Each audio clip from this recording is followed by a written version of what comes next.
One of the most prevalent ideas about the lore of Bloodborne is that the Amygdala Great Ones aren't separate beings, that they're an amalgamation of consciousness that comprise a singular Amygdala Great One, which exists as a sort of hive mind within the world of Bloodborne.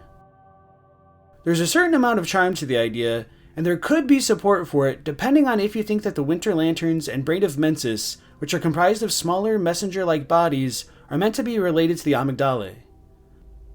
Nonetheless, this episode of Fear the Old Lore seeks to challenge the notion that the Amygdalae are a hive mind.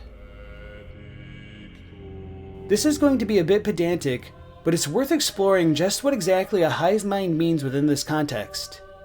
Typically speaking, when one says hive mind, it evokes imagery of multiple beings existing independently from one another, yet sharing the same mind. However, if we took the term a bit more literally, I could see there being arguments that the Amygdalae could be part of a hive mind, yet have separate roles for each individual in the mind, much like how there are workers, soldiers, and queens and ant colonies and beehives. In either case, I don't think I would classify the Amygdalae as belonging to a hive mind for a few reasons. The first is really minor and pedantic, but in the Japanese description for the Amygdalan arm, the Amygdalae are denoted as Great Ones, plural, but that might not be entirely relevant if an Amygdala can have multiple bodies. The second reason I tend not to believe the Amygdalae are a hive mind is that they seem to lack the kind of cohesive action I would expect from a hive-minded creature.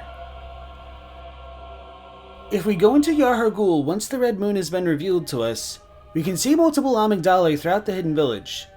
Some mind their own business, paying no mind to the hunter at all, whereas others will aggro on sight and shoot frickin' laser beams out of their heads at the hunter. It's curious why these Amygdalae would act so independently from one another if they are part of a hive mind, and in general, there's little cohesion in their movements or cooperation in their actions. Some might chalk this up to them operating on a higher plane of thought, and thus it would be impossible for someone thinking on the basest of planes to understand their actions, but I'm gonna keep it real with you. I think that answer's a cop-out. I'll admit it's possible for the Amygdalae to operate more like an ant or a bee colony, but if this were truly the case, I think it's lamentable that we never get to encounter a bona fide Amygdalan worker, soldier, or queen.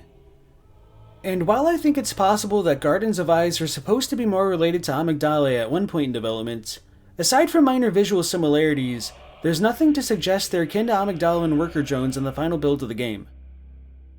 But who knows? Maybe we'll get an Amygdalan queen when they finally remake Bloodborne for PC and update the graphics for the PS5. Actually, I heard the Bloodborne PC port is already out. You just need high enough insight to play it. In all seriousness, folks, don't pay attention or listen to the rumors. Whenever something gets officially announced, FromSoft's fans will make sure you hear about it. So that's going to be it for this video. Have I swayed your mind on whether the Amygdalae are individual beings, or do you think they're a hive mind despite everything? Be sure to let me know in the comment section, especially if you think I missed anything. Special thanks to all my patrons and channel members. Their continued support helps inspire me and makes it easier to continue working on these kinds of videos, and you can become one for as little as $1 a month. If you enjoyed the video and you want to see more like this one, please consider liking, subscribing, and remember, fear the old lore.